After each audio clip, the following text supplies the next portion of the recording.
대한민국 무기가 잘 팔린다. 사실 이 문장을 어색하게 느끼는 분은 없을 겁니다. 이제는 국내외 할 것 없이 너무나 쉽게 접할 수 있는 기사이기 때문에 아주 높은 금액 혹은 완전히 새로운 국가가 아니라면 조명받기 어려울 정도죠. 지난 20일 국방부에 따르면 2023년 한국 방산 수출 계약 체결액은 약 130억에서 140억 달러, 한화 약 17조 원에서 18조 원을 기록할 전망이라고 밝혔습니다. 당초 목표였던 200억 달러에는 미치지 못했지만 수출 대상국과 무기체계 다변화에 상당한 성과를 거뒀다는 평가를 받고 있죠. 국방부는 우리나라가 5년 연속 세계 무기 수출 상위 10개국에 들 전망이며 대상국은 작년 아랍에미레이트, 이집트, 폴란드, 필리핀 등 4개국이었지만 올해는 사우디 등 중동, 노르웨이, 에스토니아, 핀란드 등 유럽까지 확산시켜 12개국으로 늘었는데요. 수출 무기체계도 수출 효자로 꼽히는 K2 전차와 K9 자주포에 더해 FA50 경전투기, 천무 다연장 로켓, 원양 경비함 등으로 다양해지며 지난해 6개 품목에서 올해 12개 품목으로 2배 늘었습니다. 심지어 이는 폴란드와의 방산계약 협상이 지연되었음에도 달성한 놀라운 결과물인데요. 하지만 이런 방산 수출은 단순 수출이라는 금전적 이득에만 국한되는 건 아닙니다. 얼마 전 내한한 줄리안 스미스 주 나토 미국 대사는 언론과의 인터뷰를 통해 한국과 폴란드 간의 무기 판매 관계로 인해서 폴란드 국민만 고마워하는 것이 아니라 북대서양 조약기구 회원국 모두가 고마워하고 있다는 다소 의외의 말을 남겼습니다. 앞서 워싱턴 포스트는 지난 4일 우크라이나 전쟁 상황을 점검하는 특집 기사를 다루면서 한국은 궁극적으로 모든 유럽 국가들을 합친 것보다 더 많은 포탄을 우크라이나에 공급했다라며 보도하기도 했습니다. 이런 보도는 단순히 우리나라가 무기를 잘 만들고 잘 파는 수준을 넘어 세계에 퍼지고 있는 안보 불확실성에 대해 대한민국의 군사 영향력이 커지고 있다는 것을 뜻하는데요. 그런데 이런 와중에 미국 최대 경제방송국 CNBC가 우리나라의 무기 수출과 관련된 소식을 특집 편성했습니다. 오늘은 이 영상을 중심으로 관련 내용을 살펴볼까 합니다. 안녕하세요, 디스멘털입니다. 지난 11월 27일 미 CNBC는 한국이 세계에서 가장 큰 무기거래 국가가 되고 싶어 한다는 특집 영상을 내보냈습니다. 리포터의 첫 멘트가 인상적인데 한국을 직접 방문한 그녀는 한국은 2027년까지 미국, 러시아, 프랑스에 이어 세계 4위의 무기 수출국이 되겠다는 야심찬 계획을 가지고 있습니다라며 한국의 큰 계획을 언급했습니다. 그러면서 최근 몇 년간 한국은 정부 지원, 가성비, 빠른 배송을 앞세워 미국, 독일, 프랑스 등의 서양 방산업체와 저렴한 중국 무기 제조업체들과 치열한 경쟁에서 우위를 점하고 있음을 강조했죠.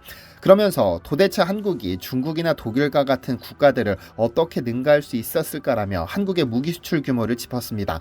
실제로 방사청에 따르면 우리나라의 방산 수출액은 2010년부터 2020년까지 연 30억 달러에 머물렀지만 2021년 말 호주와 체결한 1조 원 규모의 K9 자주포 계약 등 굵직한 수주가 이어지며 처음으로 70억 달러를 넘어섰습니다.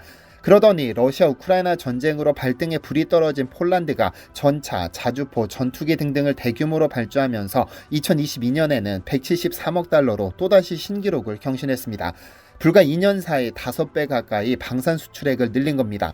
리포터는 장소를 옮겨 약 30년간 한국 해양수호에 임무를 다하고 퇴역한 서울함을 소개했습니다.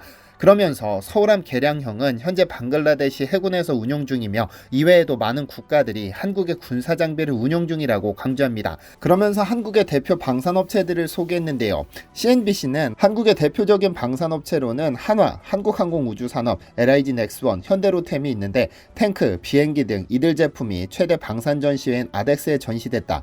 미국, 유럽, 폴란드에도 전용 전시관이 있으며 러시아의 우크라이나 침공 이후 우크라이나 그리고 러시아의 동맹국인 벨라루스와 이웃한 폴란드가 한국 기업들과 수십억 달러 규모의 무기 계약을 체결했다며 로켓 발사대, 탱크, 전투기 등이 이에 해당한다며 2022년 폴란드가 사들인 한국산 무기들을 짚었습니다. 폴란드 국제문제연구소의 오스카 피에트레비치는 한국은 무기 수입에 있어서 미국에 이은 폴란드의 두 번째 큰 파트너가 됐다. 폴란드 주변에서 벌어진 사상 최악의 안보 위기에서 이는 상당히 중요했다고 강조했습니다. 그러면서 한국의 군수산업이 미국과 긴밀한 관계를 맺고 있고 또 이를 통해 나토 기준을 준수하는 무기를 생산한다는 것이 나토 회원국인 폴란드의 입장에서는 상당히 중요하다고 강조했습니다. 여기에서 말하는 나토 기준을 준수한다는 것은 한국의 무기 그리고 그 부품들이 통상의 기준을 만족시킨다는 의미이며 이는 한국 무기들이 나토 동맹국 내에서 사용될 수 있다는 의미입니다.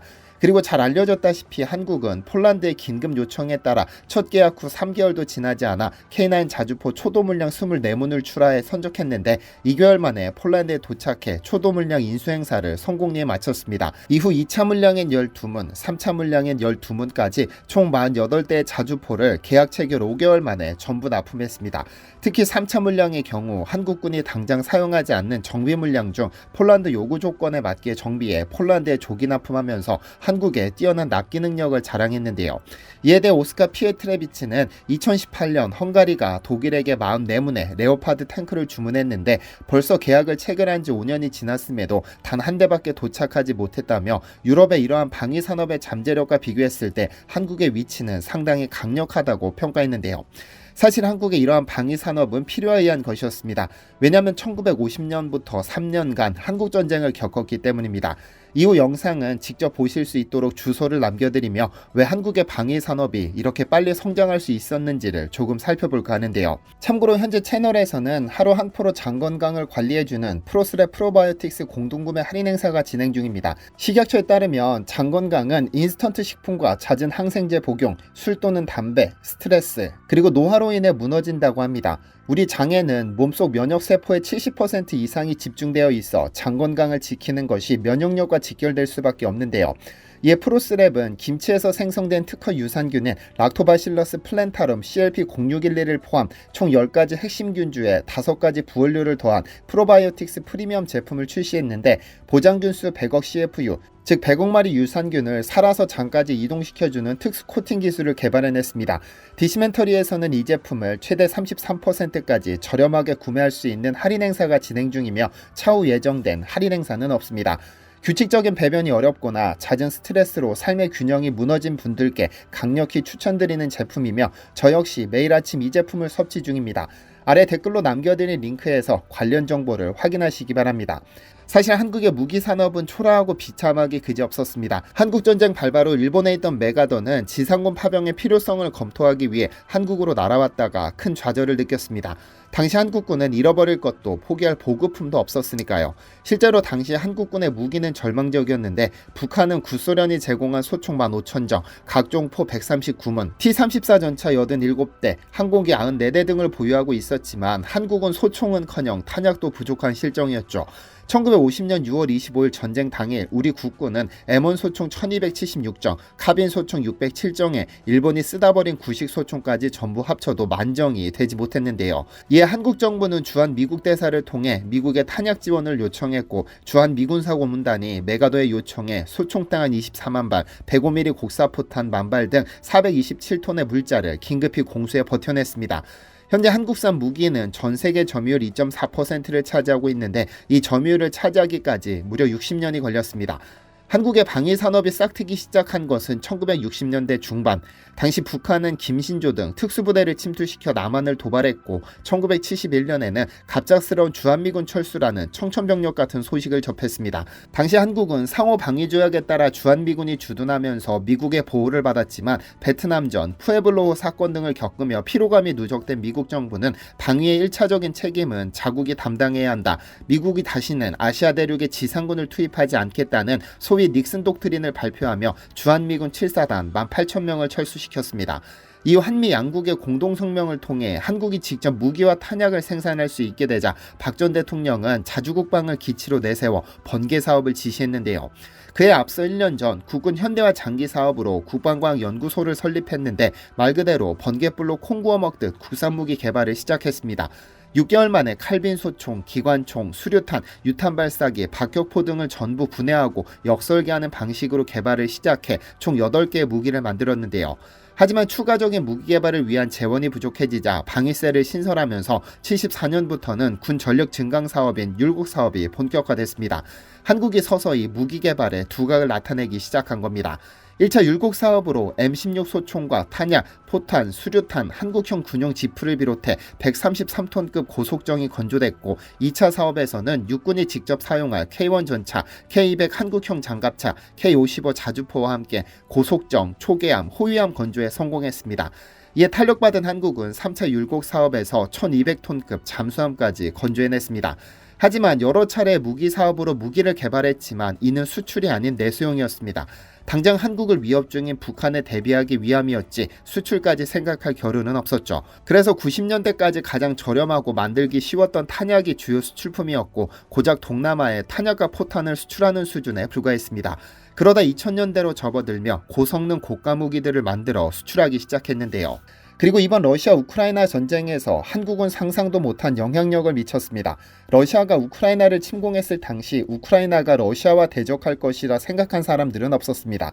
하지만 현재 우크라이나는 2년 가까이 러시아와 대등한 전투력을 보이고 있는데 2년 가까이 전쟁이 진행 중인 만큼 엄청난 포탄 소모전이 펼쳐졌습니다. 양국 모두 생산 능력을 월등히 뛰어넘는 탄약을 사용했는데 러시아는 북한에게 손을 벌렸고 우크라이나는 미국, 유럽 등 서방국의 곡사포와 장거리 로켓을 지원받고 있습니다.